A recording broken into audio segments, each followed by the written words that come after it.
When you think about the story of England, you probably picture castles and knights and crowns, right?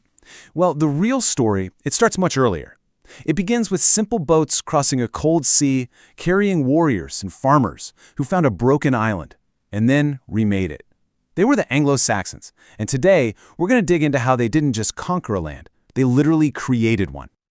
Okay, so let's set the scene. For almost 400 years, Britain was part of the massive Roman Empire. But then, around 410 AD, the Romans just packed up and left. They were gone for good. This created a huge power vacuum. So the big question is, who stepped in to fill that void? The answer, as you'll see, is way more complex and a lot more interesting than you might think. So to find our answer, we actually have to look outside of Britain, across the North Sea. It's time to meet the newcomers, a collection of different tribes who would sail to these shores and completely redefine the island for the next 600 years. Right, first things first, we need to clear something up. That term Anglo-Saxon, it's a little bit misleading, because it wasn't one single unified group, not at all. It was more of a mix of different peoples who sailed over from Northern Europe. But we can really narrow it down to three main tribes: the Angles, the Saxons, and the Jutes. And this table here, it just lays it all out so clearly. You've got the Angles, coming from what we now call southern Denmark. The Saxons were from parts of modern-day Germany and the Netherlands. And the Jutes, they came from northern Denmark. So we're talking about a real mix of people with different languages and cultures, all looking for a new place to call home. And here is the kicker, the really cool part. This is how their identity became the island's identity. The land that was settled by one of the biggest groups, the Angles, eventually became known as Angleland. Does that sound familiar?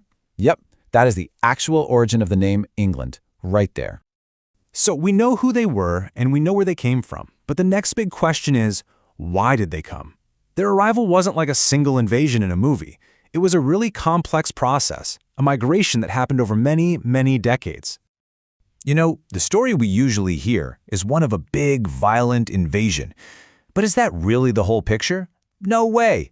The reasons that drove entire families to risk their lives crossing the rough North Sea in these little wooden boats, well, they were actually much more varied than that. Turns out we can pretty much boil it down to four key reasons. Some came to fight, hired as mercenaries. A lot of them came to farm, because their own homelands were always getting flooded.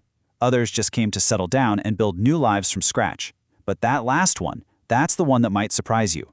Some of them were actually invited. Yeah, you heard that right.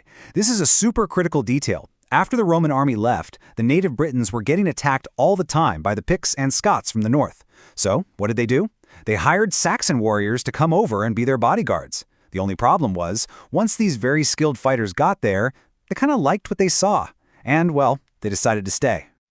Okay, so they've arrived, they've fought, and they've decided to stick around. But what was life actually like in a typical Anglo-Saxon village? Let's zoom right in and look at the real, everyday details of their world.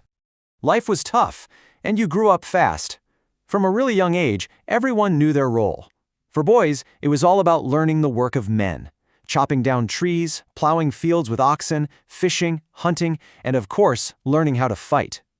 Meanwhile, for girls, it was about learning the skills needed to run the household. Things like weaving cloth, cooking all the meals, and even brewing ale. So just how young are we talking? Well, get this. By the age of just 10, an Anglo-Saxon child was legally considered an adult. And that didn't just mean doing adult work. It also meant you could face the same harsh punishments as any grown-up. But you know, it wasn't all just grit and survival. And this is a detail I absolutely love. In the middle of all this hardship, they were incredible artists and craftspeople. I mean, they made these breathtakingly beautiful pieces of jewelry, brooches, beads, all from gold and gems and glass. It's such a stunning contrast to how rugged their daily lives were. So what happens next? Well, these scattered little villages start to grow into powerful communities. And as they grow, they need a whole new way to organize everything. They weren't just building houses anymore. They were building kingdoms with their own rulers and their own laws. So you gotta forget any idea you have of a single unified England. For centuries, the land was a total patchwork of rival kingdoms, all fighting for control. You can see how different groups settled in different areas. You have the Jutes down in Kent, the West Saxons in, well, Wessex, and the Northumbrians way up north. and they were pretty much always in conflict. The leader of one of these kingdoms was called a cyning, that's C-Y-I-N-I-N-G, which is basically just the Old English word for king.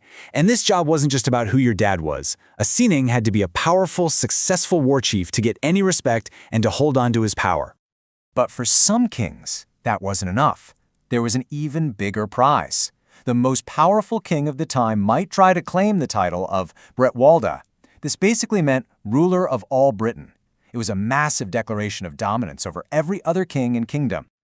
Okay, so this raises a big question.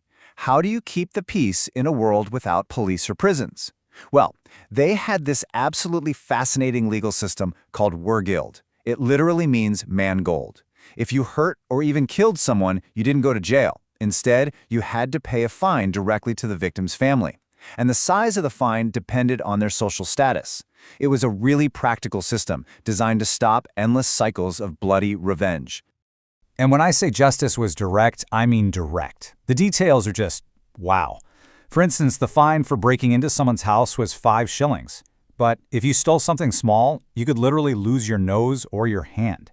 Justice was swift, and it was very, very visible. So, 10-year-old adults paying mangold instead of going to jail. These are some pretty wild details. It all begs the question, how on earth do we know any of this for sure from a world that existed over 1,000 years ago? Well, for one, we have a few very precious written records that somehow managed to survive. There are the writings of a British monk named Gildas who wrote about the whole thing from the perspective of the people who were conquered. Then about a century later, an Anglo-Saxon monk named Bede wrote his history of the English people. Both are absolutely invaluable, but here's the catch. They're also super biased. They only give us one side of the story. But honestly, so much of what we know doesn't come from dusty old books. It comes from the ground beneath our feet. Archaeology is our real window into their world.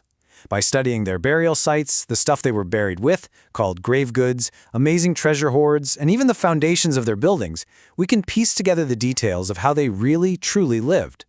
And that really brings us to a final thought. We've seen how the name England itself and the foundations of its laws and kingdoms all grew out of this period. It really makes you wonder, doesn't it?